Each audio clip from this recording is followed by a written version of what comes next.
Oasis fertility सोबत तुमची पेरेंटहुडची यात्रा सुरू करा. In the good hands of science.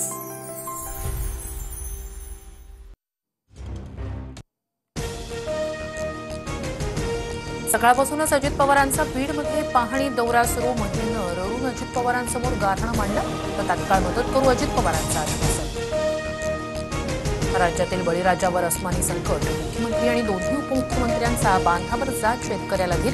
सोलापूरसह Latur, Dharashiv, Karmala, माढ्यातील पूरस्थितीचा आढावा. शेतकऱ्यांना सरसकट मदत करणार. पंचनाम्यांवर कार्यवाही सुरू. ड्रोनसह मोबाईलमधील फोटोही पंचनाम्यासाठी मान्य करू. मुख्यमंत्री फडणवीसांची माहिती. मुख्यमंत्री फडणवीसांकडून सोलापुरात निमगाव आणि दारफळ गावात पाहणी. शेतकऱ्यांना दिवाळीपूर्वीच तातडीची मदत करणार. आवश्यक तिथे निकष शिथिल करणार. फडणवीसांची घोषणा. मुख्यमंत्री फडणवीस आणि उपमुख्यमंत्री शिंदेंची पाहणी दौऱ्यानंतर आज एकत्रित बैठकीत मदतीच्या निकषावर चर्चा होण्याची शक्यता. पूरस्थितीवरून राज ठाकरे आणि आदित्य ठाकरेंचं मुख्यमंत्र्यांना पत्र. कुठल्याही निकषांची चौकट न ठेवता सरसकट ओला दुष्काळ जाहीर करा. एकरी 30,000 रुपयांची मदत द्या. फडणवीसांकडे मागणी. शेतकऱ्यांचं साठवणुकीतील धान्यही अतिवृष्टीच्या पाण्यात भिजलं. उपकार केल्याप्रमाणे 7,000 नको तर हेक्टरी 50,000ची मदत करा. रोहित पवारांची सरकारकडे मागणी. उद्धव ठाकरे आज मराठवाड्यातील पूरग्रस्त भागाच्या पाहणी दौऱ्यावर.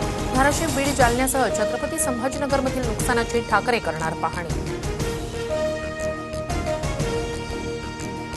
राज्यात 29 सप्टेंबरपर्यंत मुसळधार पावसाचा इशारा. मराठवाड्यातील काही भागात 27 सप्टेंबर रोजी पावसाची तीव्रता अधिक असणार. खासदार सुप्रिया सुळेंची केंद्रीय कृषी मंत्री शिवराज सिंह चौहान यांच्यासोबत पूरस्थितीबाबत चर्चा. महाराष्ट्राला मोठ्या पॅकेजची गरज. केंद्रानं मदत करावी. सुळेंची मागणी. धाराशिवमधील पूरग्रस्तांना उपमुख्यमंत्री शिंदेंकडून मदतीचा हात. ट्विटवर शिंदे आणि पालकमंत्री सरनाईकांचा फोटो तर दाढीचे फोटो लावून पूरग्रस्तांना मदत हा निर्लज्जपणा. राऊतांची टीका. भाजपसह शिवसेना आणि राष्ट्रवादीचे मंत्री, आमदार, खासदार पूरग्रस्तांना मदत करणार. 1 महिन्याचं वेतन मुख्यमंत्री सहाय्यता निधीत जमा करणार.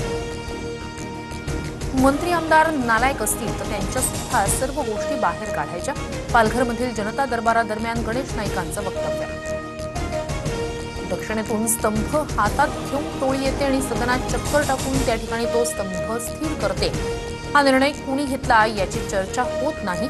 नवीन संसद भवनावरून शरद पवारांचा केंद्र सरकारवर निशाणा.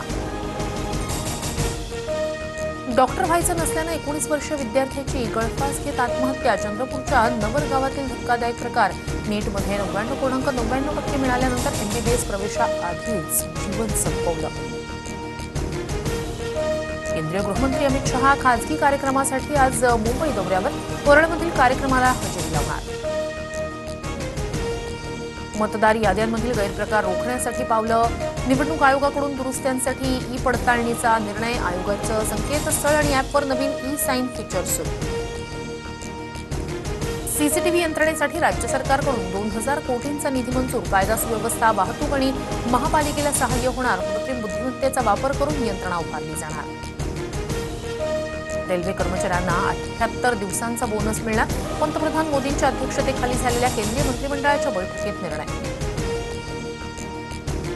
यूपीआय व्यवहारांची स्वीकारार्हता कतारमध्ये सुरू. यूपीआय सेवेनं आंतरराष्ट्रीय सीमा ओलांडत कतारमध्ये प्रवेश केल्याची सूत्रांची माहिती. बांगलादेशला हरवत भारतीय संघ. आशिया चषकाच्या अंतिम सामन्यात भारतीय संघाचा बांगलादेशवर 41 धावांनी विजय. अभिषेक शर्माची 75 धावांची खेळी तर कुलदीप यादवच्या सर्वाधिक 3 विकेट्स.